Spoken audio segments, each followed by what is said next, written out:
இன்றே டவுன்லோட் செய்து உங்கள் ஃபேவரட் ஷோக்களை என்ஜாய் பண்ணுங்க. உங்களை இப்படி பார்க்கும்போது எவ்வளவு சந்தோஷமா இருக்கு தெரியுமா? அப்பாவோட உங்களை நான் ஸ்டேஷன்ல பாத்திருக்கேன். இத்தனை வருஷம் நீங்க கொஞ்சம் உடம்பு சரியில்லாம இருந்திருக்கீங்க. எனக்கு கொஞ்சம் கஷ்டமா தான் இருந்துச்சு. இப்ப நார்மல் ஆயிட்டீங்கல்ல? நான் நார்மல் ஆயிட்டேன். இப்பதான் அம்மா அப்பா கிட்ட யாரோ ஒருத்தி துர்கா மாதிரி மாஸ்க் போட்டு நம்மளெல்லாம் ஏமாத்திட்டான்னு உண்மையை சொன்னேன். அவங்களும் நான் புத்தி சுவாதீனம் இல்லாத போது நடந்த எல்லாமே விளக்கமா சொன்னாங்க. சாரி துர்கா. ஐயோ, எனக்கு எதுக்கு சாரிலாம் சொல்றீங்க? விடுங்க. அது இல்ல, கொஞ்ச நாளா நான் நானாவே இல்ல, அதனால வந்த விளைவுதான் இதெல்லாம். அது நான் உங்களை கஷ்டப்படுத்திட்டேன், அதுக்கு தான் சாரி.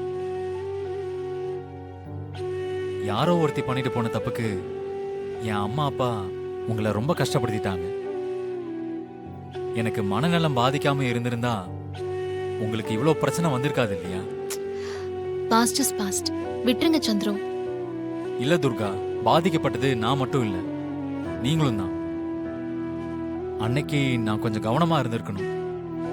அன்னைக்கு உங்க அப்பாவுக்கு ஃபோன் பண்ணி ஏமாந்துட்டோங்கிற தகவலை சொல்ற டென்ஷன்ல நான் கொஞ்சம் கவனக்குறைவா இருந்துட்டேன்.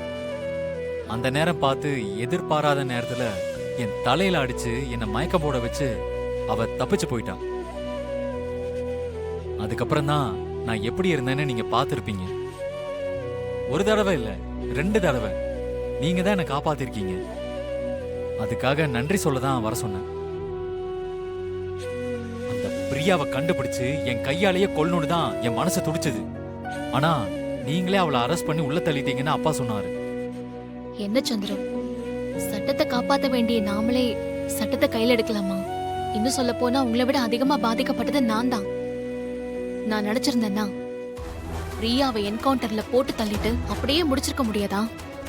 ஆனா அப்படி செய்ய எனக்கு தோணல. துர்கா, அப்படியே உங்க அப்பா கிட்ட இருக்கிற துணிச்சல், நேர்மை, இது எல்லாமே உங்ககிட்ட இருக்கு. நீங்க சொன்னது சரிதான். ஆனா அவ பண்ண காரியம் எப்படிப்பட்டது? மன்னிக்கிற மாதிரியான தப்பா அவ பண்ணிருக்கா? மன்னிக்க முடியாத தப்புதான் சந்திரம். ஆனா அவ கெட்டவே இல்ல. என்ன சொல்றீங்க துர்கா? சின்ன வயசுல இருந்து நான் அவ கூட பழகி இருக்கேன். அவ நல்ல பொண்ணுதான். திடீர்னு இப்படி மாறிட்டான். அதுக்கு காரணம் அவ உங்களை அந்த அளவுக்கு நேசிச்சிருக்கா. சரி, அதெல்லாம் விடுங்க. இப்பதான் நீங்க நார்மல் ஆயிட்டீங்கல்ல, உங்களுக்கு நான் அட்வைஸ் பண்ண வேண்டியதில்ல. சீக்கிரமாவே உங்க அப்பா அம்மா கிட்ட சொல்லி ஒரு நல்ல பொண்ணா பார்த்து நீங்க கல்யாணம் பண்ணிக்கோங்க. நீங்க என்ன சொல்ல வரீங்கன்னு புரியுது துர்கா. நானும் தெளிவாயிட்டேன். ஒன்னும் பிரச்சனை இல்லை, நான் பாத்துக்கிறேன். கமிஷனர் கிட்டயும் பேசிட்டேன். மெடிக்கல் சர்டிபிகேட் கொடுக்கணும். அப்புறம் அந்த ப்ரொசீஜர் எல்லாம் உங்களுக்கே தெரியும். அதெல்லாம் முடிஞ்சதுக்கு அப்புறம் டியூட்டில ஜாயின் பண்ணிக்கலாம்னு சொல்லிட்டாரு. அதுக்கு தான் அவசரமா அப்பா கூட ஊருக்கு போறேன். சீக்கிரமே டியூட்டில ஜாயின் பண்ணிடுவேன். டியூட்டில ஜாயின் பண்ணதுக்கு அப்புறம் கல்யாணம் தான். அம்மா அப்பாவை ஏற்பாடு பண்ண சொல்லிட்டேன். ஓகேவா?